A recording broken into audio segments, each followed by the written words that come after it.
এই বিধান দুনিয়ার সব চিন্তাভাবনা থেকে নিজেকে আত্মশুদ্ধির জায়গায় পৌঁছে দেওয়ার বিধান।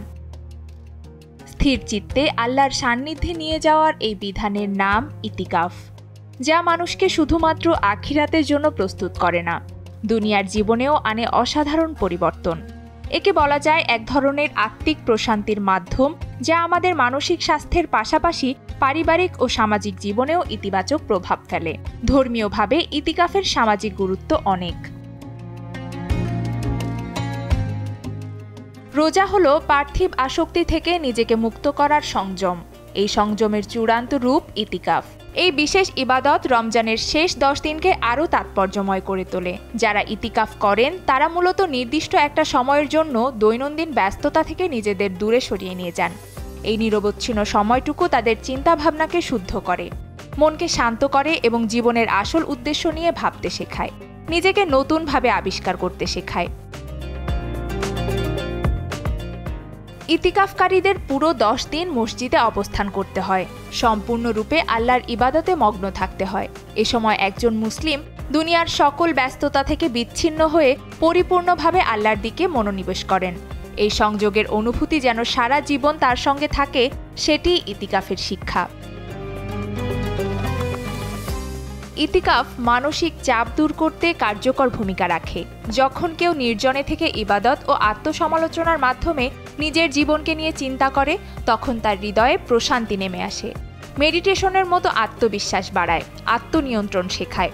মোবাইল ফোন, সোশ্যাল মিডিয়া, কাজের চাপে আমরা খুব কম সময় নিজেদের জন্য রাখতে পারি, কিন্তু ইতিকাফ আমাদের শেখায় কিভাবে অপ্রয়োজনীয় বিষয় থেকে মন সরিয়ে রাখা যায় এবং আত্মসংযমের মাধ্যমে জীবনকে সঠিক পথে নিয়ে যাওয়া যায়।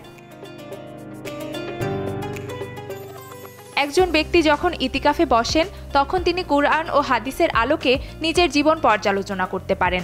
তার চিন্তাভাবনায় গভীরতা আসে এবং তাকে আরও সংযত ও পরিশীলিত মানুষ হতে সাহায্য করে।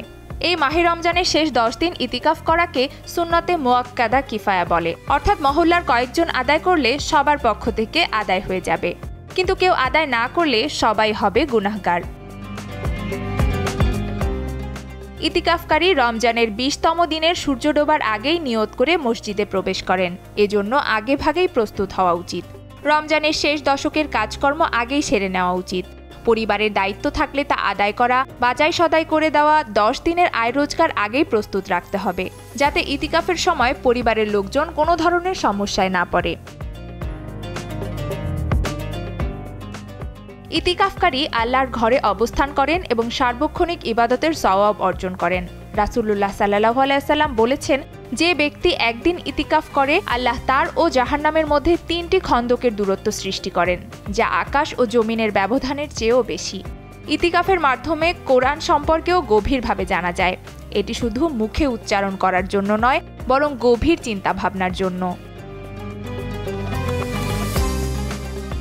বর্তমানে অনেক জায়গায় ইতিকাফের জন্য প্রকৃত ইবাদতপ্রিয় মানুষ পাওয়া যায় না, তাই কিছু স্থানে মানুষকে টাকা দিয়ে ইতিকাফে বসানো হয়, যা সম্পূর্ণ ইসলামী চেতনার বিরুদ্ধে। এটি ব্যক্তিগত আত্মশুদ্ধির একটি মাধ্যম, অর্থ বা প্রলোভনের বিনিময়ে করার স্থান ইসলামে নেই। ইতিকাফ কেবল এক ধর্মীয় অনুশীলন নয়, এটি আমাদের আত্মিক ও ব্যক্তিত্বের উন্নতির জন্য এক মহৎ সুযোগ। আমরা যখন এই সাধনার মাধ্যমে নিজেদের নতুনভাবে গড়ে তুলি, তখন জীবনের প্রতিটি ক্ষেত্রে ইতিবাচক পরিবর্তন আসে। ইতিকাফ আমাদের শেখায় কিভাবে ভালো মানুষ হতে হয়, কিভাবে আল্লাহর সঙ্গে আরও গভীর সম্পর্ক স্থাপন করা যায় এবং কিভাবে এই দুনিয়ার জীবনকে আরও অর্থবহ করা যায়। নুসরাত আহমেদ উর্নিশা, যমুনা নিউজ।